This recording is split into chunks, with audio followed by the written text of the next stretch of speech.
नमस्कार दोस्तों, मैं रोहित शुक्ला एक बार फिर से आप सभी का स्वागत करता हूं complex analysis for CSIR net JRF 2023-24 की तैयारी के लिए। इस लेक्चर सीरीज में बिल्कुल दिल थाम के बैठिएगा। हम लोग एक एक बात पे चर्चा करने वाले हैं, आप लोग अच्छे से जानते ही हैं। ठीक है, चलिए तो बिना समय गवाए हम शुरू करते हैं।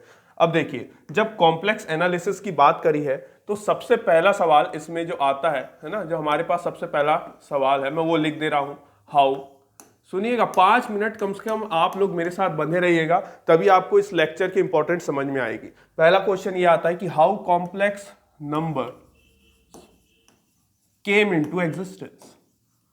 ठीक, मैं जानता हूं कई लोगों को इसके जवाब पता होंगे, पर मैं बिल्कुल बेसिक पे बात कर रहा हूं कि एक्चुअली में कॉम्प्लेक्स नंबर की शुरुआत कैसे हुई। कईयों के दिमाग में आ रहा होगा कि a+ib के फॉर्म में होते हैं। कैसे होते हैं a+ib के फॉर्म में? क्यों हमने बोला कॉम्प्लेक्स नंबर की हमें जरूरत है? क्यों हमने देखा कि a+ib के फॉर्म में होते हैं कॉम्प्लेक्स नंबर? मैं सारी चर्चा इस लेक्चर में करने वाला हूं और बहुत से क्वेश्चंस भी हम करेंगे। देखिए, तो मैं और एक बात और, यहाँ पे हम बिल्कुल छोटे बच्चों वाले शुरू नहीं करना जा रहे। मैं बस पहली लाइन छोटे बच्चों वाली बोलूंगा, उसके बाद मैं सब BSc MSc के लेवल पे बात करूंगा। जैसे देखिए, तो यदि आपको पता होगा कि सबसे पहला जो नंबर सिस्टम था वो हमारे पास नेचुरल नंबर सिस्टम था। ये बात आप सबको पता है। कौन सा number system? Natural number system. ठीक, नेचुरल नंबर्स को हम इस डबल लाइनिंग n से रिप्रेजेंट करते हैं और यह सेट हमें बोलता है कि इसके पास 1 2 3 एंड सो ऑन सारे नंबर्स हैं इसके पास। ठीक, ये बात हमें पता है। जब अब मैं यहाँ पे आपको एक वर्ड लाने वाला हूं, वो वर्ड बहुत ही इंपॉर्टेंट है। इस वर्ड का नाम है एल्जेब्रिक इक्वेशन। क्या नाम है बेटा? Algebraic equations. ठीक, अब ये एल्जेब्रिक इक्वेशंस क्या चीज है? तो देखिए, मैं यहाँ पे एक चीज लिख दे रहा हूं।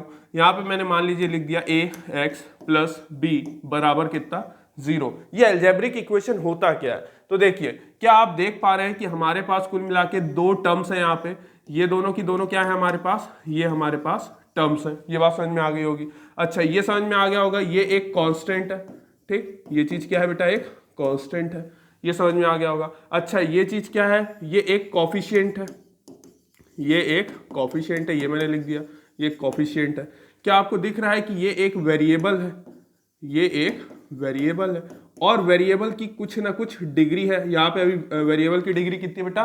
1 है। ये मैंने लिख दिया भैया, वेरिएबल की कुछ ना कुछ क्या होती है? डिग्री होती है। और क्योंकि इक्वल्स टू है, ये दिख रहा होगा यहाँ पे इक्वल्स टू का निशान बना हुआ है, ये हमारे पास इक्वल्स टू है। इस इक्वल्स टू के कारण दो बातें होती हैं कि इस इक्वेशन का एक लेफ्ट हैंड साइड है और एक राइट हैंड साइड है। इस तरह का जो आप ये फॉर्म देख पा रहे हैं ना, जो एक्सप्रेशन देख पा रहे हैं, इस पूरे के पूरे एक्सप्रेशन को ही क्या कहा जाता है बेटा? एल्जेब्रिक इक्वेशन कहा जाता है। मेरे ख्याल से आपको इतनी बात समझ में आई होगी। ये पूरा जो आप फॉर्मेट देख पा रहे हैं, यही फॉर्मेट क्या कहलाता है? Algebraic equation. मैं इस एल्जेब्रिक इक्वेशन की मदद से आपको बताऊंगा कि कैसे कॉम्प्लेक्स नंबर का एग्जिस्टेंस सामने आया है। इसीलिए मैंने बोला था कि मिनिमम कम से कम 5-6 मिनट आप मेरे साथ बने रहिएगा, ताकि आप कॉम्प्लेक्स नंबर समझ पाएं कि एक्चुअली में है क्या है। और कॉम्प्लेक्स नंबर में फिर हम टोपोलॉजिकल प्रॉपर्टीज पे बात करेंगे, ओपन स्फीयर, क्लोज स्फीयर, सारी प्रॉपर्टीज पे बात करेंगे। देखिए, अब एल्जेब्रिक इक्वेशन यदि आपको समझ में आ गया है, तो मैं एक एल्जेब्रिक इक्वेशन यदि आपको बोलूं, और मैंने एल्जेब्रिक इक्वेशन क्या लिया बेटा? x + a = b। एक मैंने एल्जेब्रिक इक्वेशन लिया, x + a = b। Algebraic equation में मैंने कंडीशन लगाई, आपको पता होगा कॉमा लगा के कंडीशन लिखा जाता है। और मैंने यहाँ पे बोला a > b। जैसे ही मैंने बोला तो मैं इसका एक बात बोलना चाह रहा हूं, it is not solvable, it is not solvable in set of natural number, in set of natural number. यानी कि इस इक्वेशन में यदि आप a > b रखते हो तो आपको इसका जो आंसर होगा वो नेचुरल नंबर सिस्टम के अंदर मिलेगा नहीं। सर कैसे? जैसे सबसे पहले मैं बात कर लेता हूं बेटा a < b के लिए। ठीक, मैंने अभी कौन सा केस उठाया है? a < b। अब a < b में जरा ध्यान से देखिएगा। कल को मैंने बोला कि a मैंने यहाँ पे ले लिया मान लीजिए 2 और b मैंने यहाँ पे ले लिया है मान लीजिए कितना? 3। तो a < b दिख रहा होगा। मैं जैसे इस इक्वेशन में पुट करूंगा तो ये मुझे कुछ इस तरीके से दिखेगा, x + 2 बराबर कितना? 3। और मैं जब इसमें से x की वैल्यू निकालना चाहूंगा तो मुझे x बराबर 3 - 2 जो कि 1 मिलेगा, और 1 सेट ऑफ नेचुरल नंबर के अंदर होता है, जैसा कि आप देख पा रहे हैं। क्या इतनी बात समझ में आई? यानी कि जब a < b पे मैं बात करूंगा तो मुझे जो सॉल्यूशन मिलेगा वो मुझे इसी सेट के अंदर मिलेगा। बात समझ में आई? लेकिन जैसे ही मैं a = b का केस लेता हूं, सुनिएगा, यानी कि मैंने a की जगह 2 ले लिया और b की जगह भी क्या ले लिया 2, और इस इक्वेशन में रख के देखा तो मुझे किस तरीके का इक्वेशन दिखेगा, x + 2 = 2, 2 से 2 कैंसिल हो जाएगा और x = 0 आएगा। और दुनिया जानती है कि भैया 0 नेचुरल नंबर सिस्टम के अंदर होता नहीं है। तो यहीं से समझ आया यार कि नेचुरल नंबर में सारे नंबर मौजूद नहीं है, हमें नेचुरल नंबर सिस्टम के एक्सटेंशन की जरूरत आन पड़ी। अच्छा, एक केस और देखिए कि जब मैं a > b, क्योंकि मैंने क्वेश्चन की शुरुआत यहां से करी कि a > b के लिए इस अलजेब्रिक इक्वेशन का सॉल्यूशन हमारे पास नेचुरल नंबर सिस्टम में नहीं था, तो मैंने a > b पे बात करी बेटा। मैंने a की वैल्यू ले ली 4 और b की वैल्यू ले ली 3, ठीक, और मैंने यहां पे किया x + 4 = 3। जैसा ही किया तो x बराबर आ गया कितना बेटा, 3 - 4, जो कि मुझे दे देगा -1। और दुनिया जानती है sir again it is not in a natural number system. क्या इतनी बात समझ में आई? तो यहां से हमें महसूस हुआ कि हमें एक्सटेंशन जैसी कोई चीज चाहिए, यानी कि हमें नेचुरल नंबर सिस्टम के अलावा भी नंबर्स की और ज्यादा जरूरत है, हमें और भी नंबर्स फाइंड आउट करने हैं। तो सबसे पहला नंबर सिस्टम बेटा कौन सा आया, natural number system. Natural number system को किस चीज की जरूरत पड़ी बेटा, एक्सटेंशन की। किसकी, एक्सटेंशन। और जैसे ही इसके एक्सटेंशन की जरूरत आन पड़ी, आप देख पा रहे होगे a = b और a > b के लिए, तो पहले तो हमने उसको एक छोटे सेट में बदला जिसको हमने कहा सेट ऑफ होल नंबर। पर देखा कि सेट ऑफ होल नंबर में तो सिर्फ 0 आ रहा था, सिर्फ 0 आ रहा था। इसके बाद और भी एक्सटेंशन की आवश्यकता पड़ी, क्योंकि नेगेटिव नंबर तो होल नंबर्स में होते नहीं है। तो इसमें जब हमने दोबारा एक्सटेंशन डाला, जब दोबारा हमने इसमें एक्सटेंशन डाला, तो एक्सटेंशन डालते ही हमने उसे कहा सेट ऑफ इंटीजर। क्या इतनी बात समझ में है? यहां तक हम इंटीजर तक पहुंच गए। ध्यान से देखा जाए तो क्या नेचुरल नंबर में सबको पता है सर, नेचुरल नंबर में होता है 1 2 3, इस तरीके से आ रहा था। होल नंबर्स में क्या हो रहा था, 0 1 2 3, इस तरीके से आ रहा था। इंटीजर्स में हमने किस तरीके के नंबर ले लिए, -∞, है ना, डॉट डॉट डॉट, और फिर -2, है ना, -1 0 1 2 डॉट डॉट डॉट, और +∞ हमने ये नंबर बोल दिए। इस तरीके से एक्सटेंशन करते करते हम सेट ऑफ इंटीजर तक आ चुके हैं। लेकिन अब जरा सुनिएगा, ठीक। अच्छा, एक चीज और देखिएगा, क्या आप देख पा रहे हैं कि यहाँ पे ये जो 1 है ना, 1 इंटीजर होता है कि नहीं होता है? हाँ, 1 इंटीजर होता है, ठीक। क्या आप देख पा रहे हैं, क्या 0 इंटीजर होता है कि नहीं होता है? हाँ, 0 एक इंटीजर भी होता है, ठीक। और क्या -1 एक इंटीजर होता है कि नहीं होता है? बिल्कुल, -1 भी एक इंटीजर होता है। यानी कि अब हमारे पास ये जो आप देख पा रहे होंगे, है ना, कौन सी, ये वाली जो कंडीशन थी, इसमें अब मैं a और b की कोई भी नंबर रखूं तो मुझे हर बार उसका आंसर एक इंटीजर मिलेगा। तो इससे मुझे ये समझ में आ गया यार कि अब मेरे पास सबसे बड़ा नंबर सिस्टम कौन सा आ चुका है, इंटीजर आ चुका है, जिसमें इस इक्वेशन में a b चाहे ग्रेटर देन रखूं, चाहे इक्वल्स टू रखूं, चाहे लेस देन रखूं, सबके सॉल्यूशन मुझे सेट ऑफ इंटीजर के अंदर मिलने वाले हैं। लेकिन यदि मैं थोड़ा सा बदलाव करके एक नए टाइप की अलजेब्रिक इक्वेशन आपके सामने रखूं, और वो अलजेब्रिक इक्वेशन कुछ इस तरीके की है कि ax = b, ax = b। अब देखिए यहीं पे भी सर, यहाँ पे भी वही केसेस होंगे। हाँ, यहाँ पे भी वही केसेस होंगे। जरा देखिएगा, मैं यहाँ पे कंडीशन नहीं लगा रहा हूँ, आप खुद समझ जाएंगे क्यों। मैं सबसे पहले ले रहा हूँ एक कंडीशन कि जब a और b को दोनों को बराबर रखेंगे। यदि दोनों को बराबर रखेंगे तो आप देखिए क्या होगा, a बराबर यदि 2 है तो b बराबर भी क्या हो जाएगा बेटा, 2 हो जाएगा। ऐसा करने से मुझे क्या मिलेगा, 2x = कितना मिला, 2, और मुझे यहां से x बराबर हर बार क्या मिलेगा, 1। आप जब जब सेम नंबर लेंगे, सेम नंबर कटेगा, हर बार क्या आएगा, 1 आएगा, और 1 आएगा, और 1 भैया किसी भी हालत में सेट ऑफ इंटीजर में होता है, यानी कि हमें एक्सटेंशन की कोई जरूरत अभी नीड नहीं है। अच्छा, लेकिन जैसे ही मैंने बोला कि यदि a < b रखना है बेटा, a < b रखना है, यानी कि देखिए अब यहां पे से दो बातें हो सकती हैं। सुनिएगा, मैंने a बराबर मान लीजिए यहाँ पे कितना रखा है, 2, और b बराबर मान लीजिए मैंने कितना रखा है, 4, सॉरी यहीं पे b बराबर मैंने कितना रखा है, 4। सुनिएगा ध्यान से, ठीक है।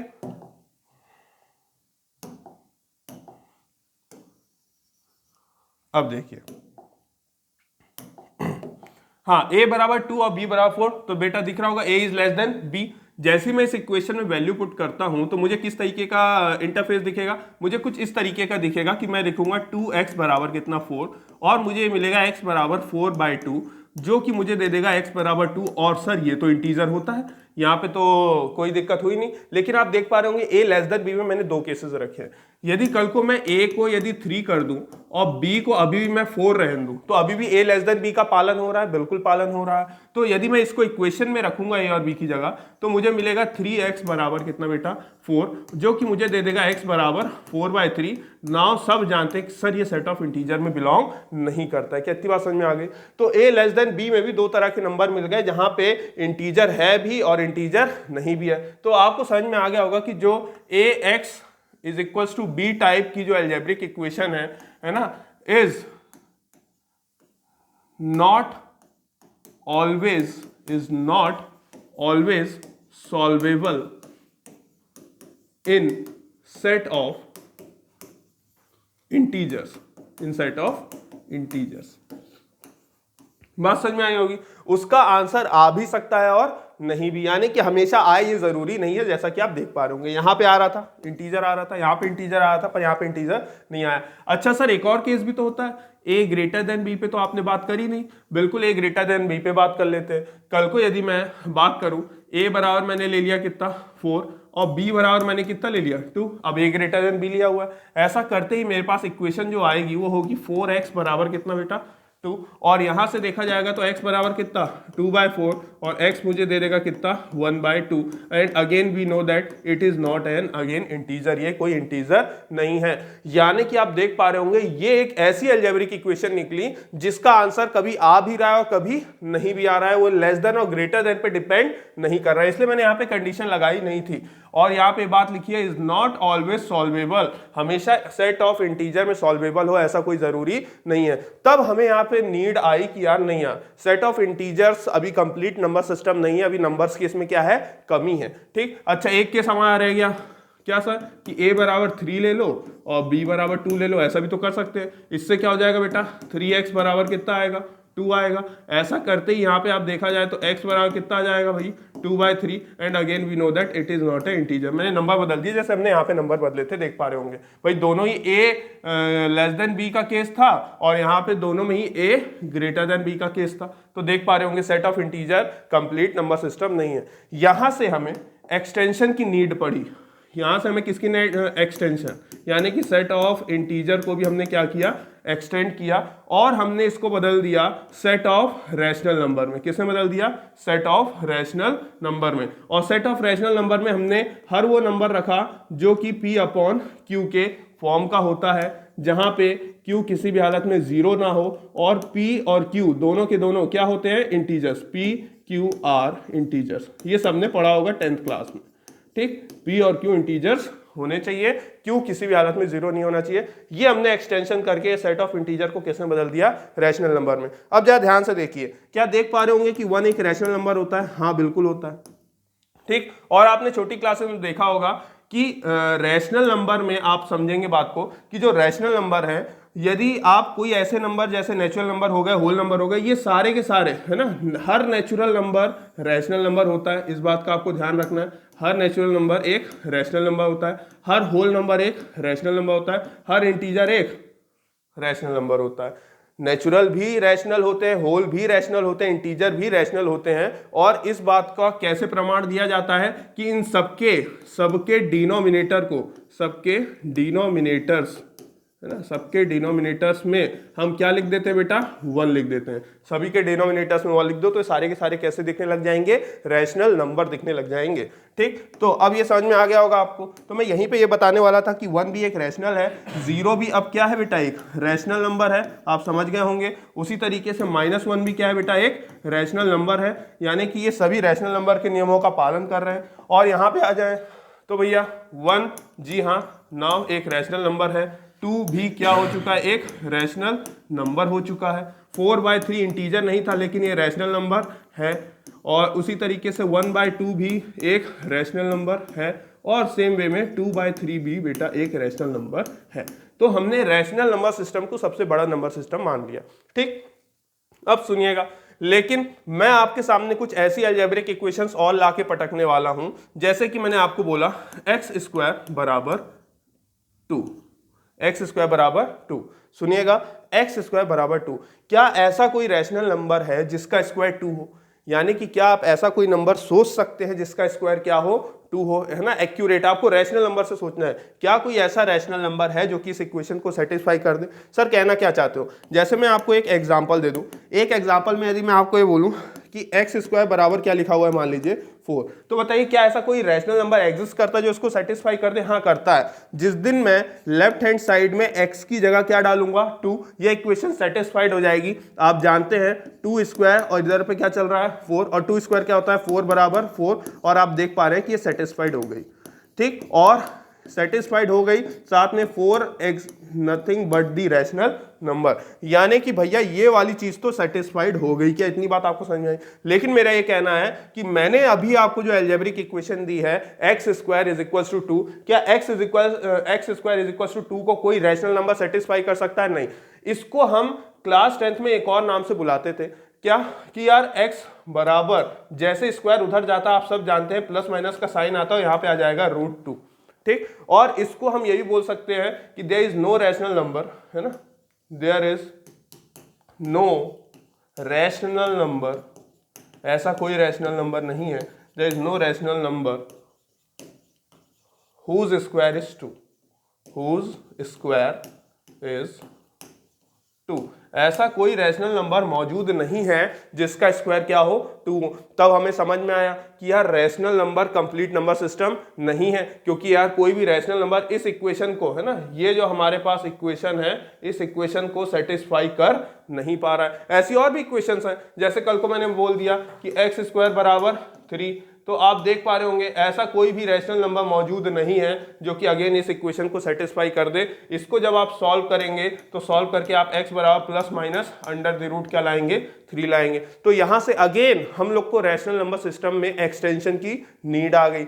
जैसा ही हुआ तो हमने भैया ये हमारा था, कहाँ गया, हमने इसमें भी क्या डाला, एक्सटेंशन डाला। क्या डाला बेटा, एक्सटेंशन। ये हमने यहाँ पे डाला एक्सटेंशन कि now we need an extension, और एक्सटेंशन करके हमने एक नया सेट बनाया, सेट ऑफ रियल नंबर्स। क्या बनाया बेटा हमने, सेट ऑफ रियल नंबर्स। और रियल नंबर्स को हमने कैसा डिफाइन किया कि भैया ये है रैशनल नंबर और इररेशनल नंबर का यूनियन। ये क्या है, नॉट रैशनल। नॉट रैशनल को इस तरीके से लिखा जाता है ना। रियल नंबर सेट को हमने बोला कि set of rational and set of irrational. इसको क्या बोला बेटा हमने, ये है इररेशनल का सेट। ये कौन सा सेट है, इररेशनल, ठीक, इररेशनल नंबर्स। और ये कौन सा सेट है बेटा, रैशनल नंबर्स, ठीक। और इन दोनों के यूनियन का हमने जो नाम रखा वो आप देख पा रहे होंगे, इस नंबर सिस्टम को हमने कहा रियल नंबर सिस्टम। कौन सा नंबर, रियल नंबर सिस्टम, जो आपने अब तक सबसे बड़ा नंबर सिस्टम माना रहा होगा, ठीक। अच्छा, ये समझ में आ गया होगा कि अब ये ऊपर के जितने भी नंबर है ये सारी एरो रैशनल आ चुकी है। ये रैशनल वाली एरो भी मैं किस में लगा दे रहा हूं, रियल नंबर में। यानी कि यदि ये सारे के सारे रैशनल थे तो ये रैशनल भी क्या हो चुके हैं, रियल हो चुके हैं। और अलग से ये जो इररेशनल नंबर यहाँ पे है, ये जो अलग से इररेशनल नंबर है, ये भी क्या हो चुका है बेटा, रियल हो चुका है। तो अब ऊपर से लेके नीचे तक जितने भी नंबर लिखे हुए हैं ये सारे के सारे नंबर क्या हो चुके हैं, रियल नंबर्स हो चुके हैं। क्या आपको एक्सटेंशन कितनी बात समझ में आई? तो अब हमें हर तरह के फंक्शन का आंसर इस नंबर सिस्टम के अंदर मिलने लग गया। लेकिन जैसे जैसे हम आगे बढ़ते गए, क्योंकि ह्यूमंस हमेशा काम करना पसंद करते हैं, करते गए तो हमें एक बात समझ में आई कि कुछ ऐसी अलजेब्रिक इक्वेशंस हैं, है ना, एक कुछ ऐसी क्वाड्रेटिक इक्वेशन है, जैसे कि मैंने बोल दिया एक्स स्क्वायर प्लस 1 बराबर 0। अब जब इस तरीके की इक्वेशन सामने आई तो हमारी बात अटक गई। क्यों सर, सॉल्व करते हैं ना, हाँ चलिए सॉल्व करते हैं। जैसे ही सॉल्व करेंगे तो एक्स स्क्वायर बराबर यहाँ पे क्या आएगा, -1, और ऐसा करते ही एक्स बराबर क्या आ जाएगा बेटा, plus minus under the root के अंदर -1। और हो सकता है आप में से कईयों ने सुना हो, नहीं सुना हो, मुझे नहीं पता, पर आप यदि नेट की तैयारी कर रहे हैं तो इतना जानते होंगे। मैं बिल्कुल बेसिक पे बात कर रहा हूं कि जो उसने पहली बार हाथ लगाया ना उसे भी समझ में आए कि आपको पता होना चाहिए बेटा, रूट के अंदर वाली, है ना, रूट हमेशा पॉजिटिव क्वांटिटी को रिप्रेजेंट करता है। अंदर वाली जो क्वांटिटी होती है ये ऑलवेज क्या होती है बेटा, पॉजिटिव होती है, ठीक। ये क्या होती है, ऑलवेज पॉजिटिव, ठीक। तो जब अंडर रूट के अंदर पॉजिटिव क्वांटिटी होती है तो उनका रूट लेना हमें आता है। लेकिन जब नेगेटिव आ जाए तब क्या करें सर, तो वहां पे किसी को ये बात पता नहीं थी, क्योंकि ऐसा कभी हमारे सामने आया नहीं था। ऐसा एक और आप देख सकते हैं, जैसे मैंने कल को यहाँ पे बोला है ना, x square plus 2x plus 3 बराबर 0। ठीक, अच्छा आपको पता होगा इस तरीके की क्वाड्रेटिक इक्वेशन को कैसे सॉल्व करते थे, आपको पता होगा ऑन कंपेयरिंग, हम इसे कंपेयर किया करते थे on comparing with standard quadratic equation जो कि होती थी ax² + bx + c बराबर 0। दिख रहा होगा ये एक एल्जेब्रिक एक्सप्रेशन है, डिग्री है, 3 टर्म्स है, वेरिएबल है, कॉफिशिएंट है, कांस्टेंट है, left side right side equals to सब, ये एक एल्जेब्रिक इक्वेशन है। ठीक, तो जैसे ही करते थे आप इसको कंपेयर, तो a की वैल्यू हमें यहाँ पे मिल जाएगी 1, b की वैल्यू हमें मिल जाएगी 2 और c की वैल्यू हमें मिल जाएगी 3। फिर एक श्रीधराचार्य सूत्र हुआ करता था जिसको हम क्वाड्रेटिक फॉर्मूले के नाम से जाते थे। ठीक, तो हम क्या यूज करने वाले हैं यहाँ पे, बाय यूजिंग क्वाड्रेटिक फॉर्मूला। ठीक, उसको क्लास 10th में आपने क्वाड्रेटिक फॉर्मूले के नाम से भी जाना होगा। ठीक, हमें ये रूट्स निकाल के देता था। तो क्वाड्रेटिक फॉर्मूला कैसे लिखा जाता था, x बराबर, यदि equation in terms of x है तो हम यहाँ x लिखते, यदि यहाँ पे y होता तो मैं यहाँ y लिखता, यहाँ पे t होता तो मैं t लिखता, अभी x के टर्म में तो मैं x लिख रहा हूँ। x बराबर कितना, -b plus minus under the root b² - 4ac और पूरे के नीचे 2a। आपको पता है ना अंदर वाली टर्म डिस्क्रिमिनेंट कहलाती है ना। डिस्क्रिमिनेंट क्या बताता था, नेचर ऑफ रूट्स बताता था बेटा, याद रखना। ठीक, जहां पे आपको याद होगा, मैं धीरे धीरे जितना हो सकता है सब बता रहा हूं, ये d कहलाता था जिसको हम d फॉर डिस्क्रिमिनेंट बोलते थे, याद होगा। ठीक, नहीं है तो अब याद आ गया होगा, डिस्क्रिमिनेंट जो कि हमेशा आपको नेचर ऑफ रूट्स बताया करता था, नेचर ऑफ रूट्स। ठीक, ये सारी बातें याद रखनी है। तो ये हमने क्वाड्रेटिक फॉर्मूला लगाया, जैसे इसमें वैल्यू सब्स्टिट्यूट करेंगे तो x बराबर, बताइए क्या लिख दूंगा, -2 plus minus under the root b का स्क्वायर यानी कि 2 का स्क्वायर कितना हो जाएगा 4, माइनस 4 3 जा 12 और 12 1 जा 12 तो ये हो जाएगा 12 और यहाँ पे 2 × 1 हो जाएगा कितना 2। ठीक, और यहाँ पे जैसे ही मैं इसको सॉल्व करूंगा तो -2 प्लस माइनस यहाँ पे आ गया -8 है ना, 12 में से 4 गया -8। अगेन क्या हमारी गाड़ी फंस गई कि रूट के अंदर नेगेटिव क्वांटिटी। तो ऐसे में अब क्या करें, तो हमें समझ में आ गया यार कि रियल नंबर सिस्टम अभी अधूरा है। ऐसे में एक महान व्यक्ति आए जिनको हम बोलते हैं यूलर साहब, उनका नाम है ना यूलर जी, आप बहुत ही फेमस मैथमेटिशियन है। ठीक, यूलर जी ने कहा कि एक काम करो, रूट -1 जो है बेटा, रूट -1 जो है उसको उन्होंने रिप्रेजेंट किया आई से। किससे रिप्रेजेंट किया, आई से, और इसका नाम रखा आयोटा। क्या नाम रखा बेटा, आयोटा। बोले जहां जहां रूट -1 आए वहां क्या यूज कर दो, आयोटा। इसके बारे में हम बात करेंगे। इसको उन्होंने इमेजिनरी यूनिट, इमेजिनरी क्वांटिटी भी कहा। ठीक, तो रूट के अंदर -1 जो था उसका क्या नाम रखा, आयोटा। ऐसे में हमें बाकी सच में इनके सबके सॉल्यूशन मिलने लग गए। कैसे मिलने लग गए, देखिए ये था यहाँ पे, अब इसका जहाँ सॉल्यूशन देखिए, x बराबर प्लस माइनस रूट -1 को उन्होंने क्या नाम दिया, आयोटा। तो इसका नाम क्या हो गया बेटा, प्लस माइनस का आयोटा। तो आपके पास दो वैल्यूज आ चुकी हैं कि सर एक x बराबर आ चुका है आयोटा और एक x बराबर क्या आ चुका है बेटा, माइनस का आयोटा। यहाँ पे बात समझ में आ गई होगी। सेम वे में यदि आप इसकी बात करो, ठीक, सेम वे में यदि आप इसकी बात करो, मैं थोड़ा पार्टीशन कर दूं ताकि कंफ्यूजन ना हो।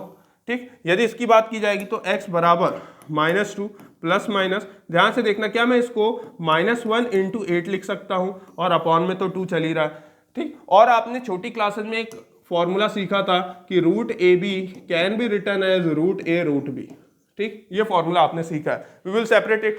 जैसे ही सेपरेट करूंगा तो x बराबर -2 प्लस माइनस, क्या ये अंडर रूट -1 और ये अंडर रूट के अंदर 8 है, और ये अंडर रूट और कुछ नहीं है, स्क्वायर रूट है। क्योंकि आपको पता होगा कि ये वाली चीज लिखो, चाहे ये चीज लिखो, चाहे इस तरीके से 1/2 लिखो, इन सभी को क्या पढ़ा जाता है बेटा, स्क्वायर रूट। क्या पढ़ा जाता है इनको, स्क्वायर रूट। ठीक, स्क्वायर रूट को 3 तरीकों से लिखा जाता था, ये आपने छोटी क्लासेस में सीखा है, तो आप समझ गए होंगे। और अपॉन में क्या चल रहा है बेटा, 2 चल रहा है, इसमें दिक्कत नहीं आ रही होगी। अब मैं सॉल्व जब करूंगा, यानी कि जो यूलर साहब ने इंट्रोड्यूस करा था उसको यदि यहाँ पे लिखता हूं तो मुझे x बराबर -2 प्लस माइनस रूट के साथ मैं यहाँ पे लिख दूंगा आयोटा, और 8 है तो 8 कैन बी रिटन एज 2 × 2 × 2, तो एक पेयर बाहर आ जाएगा, तो ये हो जाएगा कितना, 2√2, और नीचे क्या चल रहा है, 2। यदि मैं सेपरेशन करूंगा डिनोमिनेटर का तो x बराबर मुझे मिलेगा -2/2 प्लस माइनस, है ना, आयोटा 2√2, और इसके नीचे भी क्या आ गया, 2। 2 से 2 कैंसिल हो रहा है, 2 से 2 कैंसिल हो रहा है, तो x बराबर आ गया -1 प्लस माइनस, है ना, यहाँ पे आ गया कितना, √2 और आयोटा, क्योंकि 2 से 2 कैंसिल हो गए। तो x की 2 वैल्यूज आई बेटा हमारे पास। एक वैल्यू हमारे पास आई है कितना, -1 प्लस √2 आयोटा, और एक वैल्यू आई है हमारे पास -1 माइनस का √2 आयोटा। तो आपने देखा कि जैसे ही यूलर साहब ने इस चीज को इंट्रोड्यूस करा तो हमारे पास सॉल्यूशंस आने लग गए। कितनी बात समझ में आई? उसी समय एक महान बंदा और आया, है ना, जिनको CF गॉस कहा जाता है। गॉस साहब आए, बहुत बेहतरीन मैथमेटिशियन है, और इन्होंने ये बात कह दी कि algebraic equations with real coefficients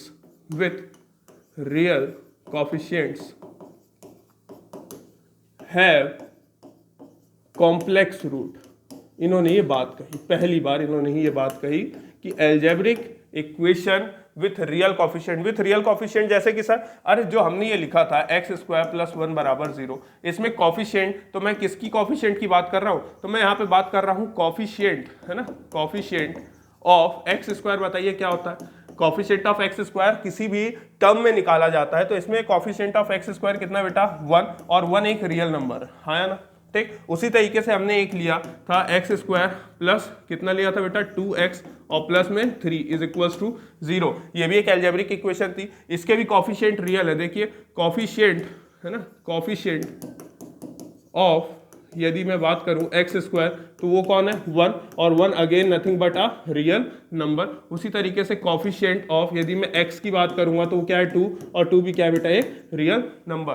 तो CF गॉस साहब ने आके बात कहा कि हर एल्जेब्रिक इक्वेशन, है ना, जितनी भी एल्जेब्रिक इक्वेशन है जिनके कॉफिशिएंट हमेशा क्या होते हैं बेटा? रियल होते हैं, उनके रूट्स कैसे होते हैं? कॉम्प्लेक्स रूट होते हैं। क्या इतनी बात समझ में आई? यहां तक कि इन्होंने इस बात पे भी जोर डाला कि कॉम्प्लेक्स रूट होते हैं ऑफ द फॉर्म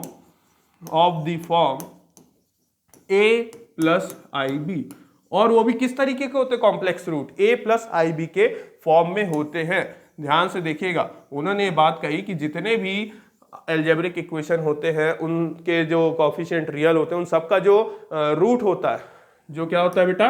रूट होता है, वो कॉम्प्लेक्स रूट होता है। वो किस फॉर्म में लिखा जाता है? a + IB के फॉर्म में लिखा जाता है। तो अब भी आपने देखिए पीछे मैंने यहाँ पे आपके लिए छोड़ के रखा है। Now we will change the colour, ताकि आपको और ज़्यादा अच्छे से दिखा पाऊँ। क्या दिख रहा है आपको? यहाँ पे लिखा हुआ x = आयोटा, तो a + IB के फॉर्म में लिख के दिखाना है मुझे। तो यहाँ पे मैं क्या लिख सकता हूँ बेटा? इसको 0 + 1 आयोटा, 0 + 1 आयोटा, जहाँ पे a की वैल्यू मेरे लिए 0 हो गई है और b की वैल्यू मेरे लिए 1 हो गई है, ठीक। इसको मैं कैसे लिख सकता हूँ बेटा? x = 0 - 1 आयोटा लिख सकता हूँ, जहाँ पे a की वैल्यू मेरे लिए 0 हो गई है, b की वैल्यू मेरे लिए -1 हो गई है। यहाँ पे बेटा, यहाँ पे देखिए, यहाँ तो लिखा ही हुआ है, यहाँ पे यदि लिखा हुआ है -1 + √2 आयोटा लिखा हुआ है, तो आप कंपेयर करोगे तो a की वैल्यू -1 हो चुकी है और b की वैल्यू कितनी हो चुकी है? √2 हो चुकी है। देखिए a + IB हर फॉर्मेट में, यहाँ पे a की वैल्यू बेटा -1 हो चुकी है और b की वैल्यू क्या हो चुकी है? -√2, और a और b यहाँ पे सारे रियल नंबर है। देखिए ध्यान से, a और b दोनों क्या है? रियल नंबर है। देख लिए ध्यान से, a और b दोनों के दोनों क्या है? रियल नंबर्स दिख रहा होंगे आपको। a और b दोनों के दोनों क्या है? रियल नंबर्स हैं। यहाँ पे भी देख पा रहे होंगे, a और b दोनों के दोनों क्या है? रियल नंबर है। तो हर एल्जेब्रिक इक्वेशन के जो रूट्स होते हैं वो a + IB के फॉर्म में होते हैं। सर ये तो आपने जानबूझ के हो सकता है ऐसे लिए हो जिसमें आयोटा की जरूरत पड़ गई, जिसमें नहीं पड़ रही हो तो बेटा एक ओरिजिनल वाली भी ले लेते हैं। सिंपल, मैं यहीं पे लिख दे रहा हूँ। मान लीजिए मैंने एक एल्जेब्रिक इक्वेशन ली, एक क्वाड्रेटिक इक्वेशन, जो कि लिया मैंने 3x² बराबर में कितना ले लिया? 147। मान लीजिए हमने इस पे बात करी, तो बताइए क्या हो जाएगा? x² बराबर कितना होगा? 147 / 3, जो कि मुझे दे देगा x² बराबर 3 × 4 = 12, और बचा कितना? 2, 3 × 9 = 27।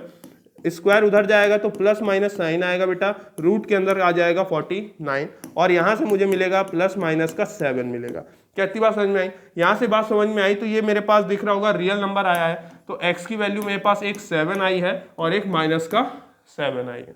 तो क्या मैं 7 को कैसे लिखूंगा बेटा? तो 7 सर यहाँ पे तो आयोटा वाला केस ही नहीं है, तो हम लिखेंगे 0 आयोटा, ठीक। यहाँ पे सर -7 है ना, -7 है, दिख रहा होगा, है ना, -7 और प्लस का 0 आयोटा। तो a की वैल्यू बेटा 7 हो गई है, b की वैल्यू बेटा 0 हो गई है। a की वैल्यू बेटा -7 हो गई, b की वैल्यू बेटा 0 हो गई है। अब यहां से एक बात समझ में आ गई कि हमने एक्सटेंशन कर लिया, और साथ में एक्सटेंशन करने के साथ हमने ये भी बोल दिया कि दुनिया के जितने भी रियल नंबर है, दुनिया के जितने भी रियल नंबर है can be written as in the form of a plus i b. उन्हें किस फॉर्म में लिखा जा सकता है बेटा? a प्लस आई बी के फॉर्म में लिखा जा सकता है। यहां से हमने कहा कि भैया एक नया नंबर सिस्टम अस्तित्व में आ चुका है, और वो और कोई नहीं, रियल नंबर सिस्टम के एक्सटेंशन को ही, है ना, रियल नंबर सिस्टम के एक्सटेंशन को ही हमने रिप्रेजेंट किया कॉम्प्लेक्स नंबर। क्या कहा इन्हें? कॉम्प्लेक्स नंबर्स कहा। क्या इतनी बात समझ में आ गई? और कॉम्प्लेक्स नंबर का जो सेट है, तो अब यहाँ पे मैं बात कर लेता हूँ, ठीक। कॉम्प्लेक्स नंबर के सेट को ही किस तरीके से रिप्रेजेंट किया जाता है, आप समझ गए होंगे कि सर कॉम्प्लेक्स नंबर्स को रिप्रेजेंट करने का तरीका हमने क्या लिखा, सिंबल ये था, और हमने बोला हमने इसमें ए बी ऐसे ऑर्डर्ड पेयर का सिलेक्शन किया जहां पे हम लिखेंगे हमेशा ए प्लस आई बी, जहां पे ए और बी दोनों के दोनों क्या होते हैं बेटा? Real number. ये रिप्रेजेंट करने लग गया set of all complex number, set of all complex number. मेरे ख्याल से आपको इतनी बात समझ में आ गई होगी, ठीक। इसमें तो दिक्कत नहीं आई, बड़ा सिंपल सी बात करिए मैंने, बहुत ही सिस्टमेटिक वे में मैं लेके आया हूं कि अब आप दुनिया का कोई भी नंबर उठाएंगे, मान लीजिए आपने कल को उठाया 1, तो 1 को आप कैसे लिखेंगे कि 1 can be written as 1 plus 0 iota, जहां पे a की वैल्यू 1 हो जाएगी और b की वैल्यू क्या हो जाएगी? 0। तो अब सबसे बड़ा नंबर सिस्टम जो हुआ ना बेटा, वो कौन सा नंबर सिस्टम हुआ बेटा? कॉम्प्लेक्स नंबर सिस्टम हुआ। क्या इतनी बात समझ में आ गई? तो in this way complex number came into existence by the help of algebraic equations. तो याद रखिएगा, एल्जेब्रिक इक्वेशंस के सॉल्यूशन ढूंढते ढूंढते आज हम कहां तक पहुंच आ गए? कॉम्प्लेक्स नंबर तक पहुंच के आ गए, ठीक। अब जैसे इस पे और चर्चा करते जाए, ध्यान से सुनिएगा। जो हमारे यदि मैं यहां पे बात करूं, थोड़ा सा देखिएगा कि सबसे पहले आपने देखा, अब हमारे पास जो सबसे बड़ा नंबर सिस्टम है वो कौन सा है बेटा? कॉम्प्लेक्स नंबर सिस्टम, है ना। सी और ऐसे काट दिया जाता है। कॉम्प्लेक्स नंबर, कौन सा नंबर? Complex number. अब आप एक छोटी सी टेबल देखने का जरा कष्ट करिए, कॉम्प्लेक्स नंबर। तो कॉम्प्लेक्स नंबर को दो तरीकों से विभाजित किया गया कि इसमें एक होता है रियल नंबर होता है बेटा, एक कौन सा नंबर एक होता है? एक रियल नंबर होता है, और एक इमेजिनरी नंबर होता है, ठीक। इसी पे मेरे को बात करना था, इमेजिनरी नंबर होता है। कैसे? तो सुनिएगा, कॉम्प्लेक्स नंबर को किस फॉर्मेट में लिखा जाता है? a plus i b. बात समझ में आई? तो यहाँ पे बेटा ये जो a होता है ना, ये जो a होता है, ये होता है रियल नंबर। ये कौन सा नंबर होता है बेटा? Real number. और ये आयोटा का मल्टीप्लाई जब भी किसी रियल नंबर के साथ हो जाता है ना, जब भी मल्टीप्लाई हो जाता है तो वो नंबर हो जाता है बेटा इमेजिनरी नंबर। कौन सा नंबर? Imaginary number. तो बात समझ में आ गई होगी। यानी कि मैंने मान लीजिए लिख दिया 2 आयोटा, मैंने लिख दिया √2 आयोटा, मैंने लिख दिया 3/2 आयोटा। यदि आयोटा है तो सारे के सारे नंबर कैसे हैं? इमेजिनरी नंबर है। और रियल नंबर में जिनमें आयोटा नहीं होगा, मान लीजिए 2, √2, है ना, 3/2, -4/7, इस तरीके के जो नंबर थे सारे के सारे रियल नंबर और इमेजिनरी नंबर में बट गए। फिर रियल नंबर के भी दो टुकड़े किए, ठीक। रियल नंबर के भी दो टुकड़े किए, आप अच्छे जानते हैं। एक वो थे जो रैशनल कहलाए, एक वो थे जो रैशनल कहलाए, दूसरे वो थे जो इर्रेशनल कहलाए, ठीक, इर्रेशनल। और पहले इसको हम लोग नॉट रैशनल से भी संबोधित किया करते थे। कौन से नंबर? Not rational. तो मेरे ख्याल से इतनी बात समझ में आ गई होगी। रैशनल के भी हमने टुकड़े किए।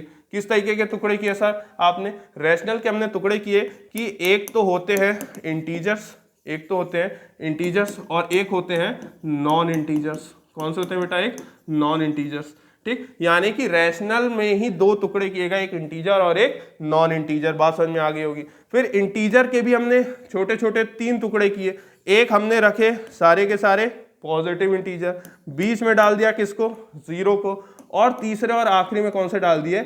Negative integers. इतनी बात आप सबको समझ में आ गई होगी। अब देखिएगा, जिस दिन 0 और पॉजिटिव इंटीजर मिलेंगे उस दिन आप जानते हो कौन सा नंबर सिस्टम निकल के आएगा सामने?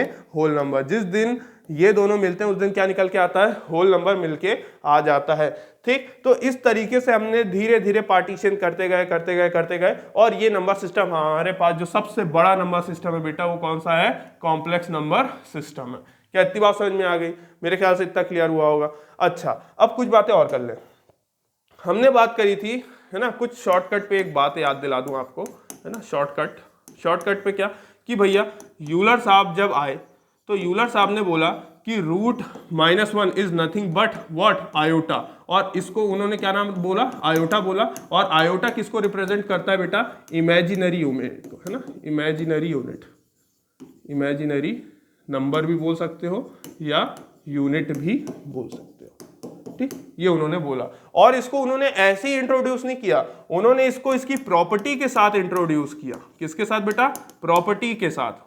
क्या थी वो प्रॉपर्टी कि भैया आयोटा स्क्वायर होता है -1, ये प्रॉपर्टी के साथ इसको इंट्रोड्यूस किया इस आयोटा को। अच्छा, इमेजिनरी मतलब कोई ख्याली दुनिया नहीं है बेटा, जिस तरीके से रियल नंबर की बुनियाद कंक्रीट की तरह मजबूत है, उसकी जिस तरीके की बुनियाद है रियल नंबर सिस्टम की, उसी तरीके से इन इमेजिनरी नंबर्स की बुनियाद है। इमेजिनरी उसको नाम मिल गया है, कॉम्प्लेक्स नंबर हिस्टोरिकल नेम मिल चुका है उसे, इमेजिनरी नंबर उसको रोल मिल चुका है हिस्टोरिकल्स के कारण, है ना, पुराने समय के कारण। लेकिन इमेजिनरी मतलब कोई ख्याल नहीं है, ये रियल में है, ठीक, उसका बस नाम इमेजिनरी है। इसका मतलब ये नहीं कि आप सोचे कि कुछ इमेजिनेशन टाइप का है, नहीं, कुछ इमेजिनेशन नहीं है, ठीक, उसका बस नाम है ऐसा। प्लीज इस बात पे केयरफुल रहिएगा। अच्छा, तो आयोटा स्क्वायर आप दिख रहा होगा, जैसे ये रूट उधर जाएगा तो स्क्वायर बदल जाएगा, तो आयोटा स्क्वायर की वैल्यू क्या हो जाएगी, -1।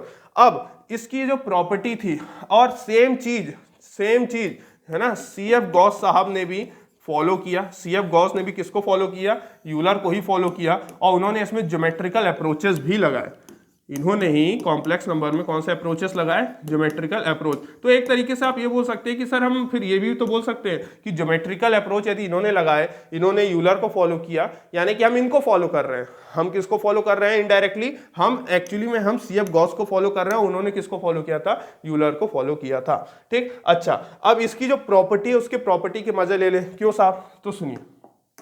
आपने देखा कि हमारा जो पहला सवाल था, how complex number came into existence, तो कॉम्प्लेक्स नंबर किसके कारण एग्जिस्टेंस में आया, आयोटा के कारण। किसके कारण, आयोटा। तो सबसे पहले इसी के बारे में बात कर ले, आयोटा, है ना, आयोटा, और iota is nothing but imaginary number. तो पहले इसकी डेफिनेशन पे बात कर लेते हैं, क्योंकि इसके कारण ही कॉम्प्लेक्स नंबर है, इमेजिनरी यूनिट या फिर इमेजिनरी नंबर, इमेजिनरी नंबर।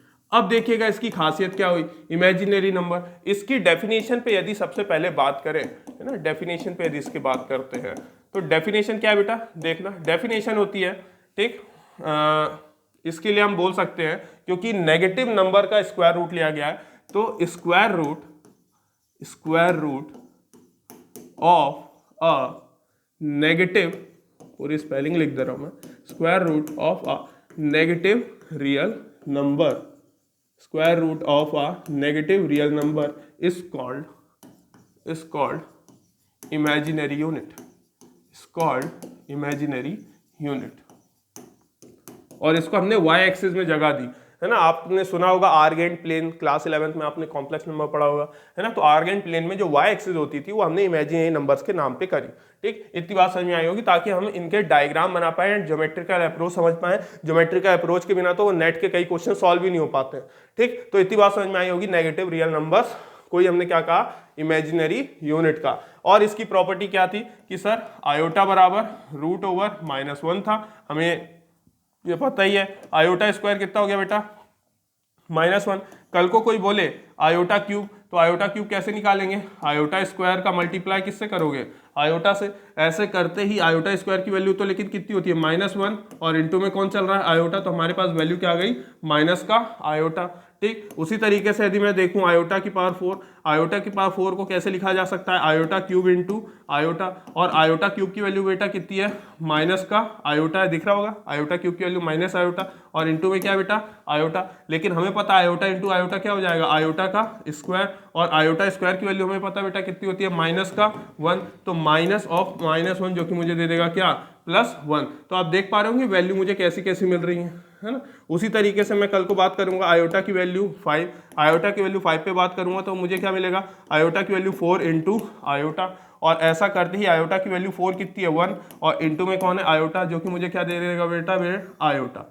क्या इतनी बात समझ में आ रही है? यदि मैं कल को आपसे बोलूंगा आयोटा की पावर 6, सर इतना लंबा क्यों ले जा रहा हूँ, मैं एक चीज बताना चाह रहा हूँ। आयोटा की पावर 6, यदि आयोटा की पावर 6 को देखा जाए तो आयोटा की पावर 5 इंटू क्या हो जाएगा बेटा, ये आयोटा हो जाएगा। ऐसा करने से आयोटा की पावर 5 तो क्या होता है, आयोटा होता है, और इंटू में ये वापस क्या आ जाएगा, आयोटा, और आयोटा इंटू आयोटा क्या हो जाएगा, आयोटा का स्क्वायर, आयोटा स्क्वायर क्या होता है, -1। क्या आप देख रहे हो वापस से वैल्यू -1 रिपीट हुई।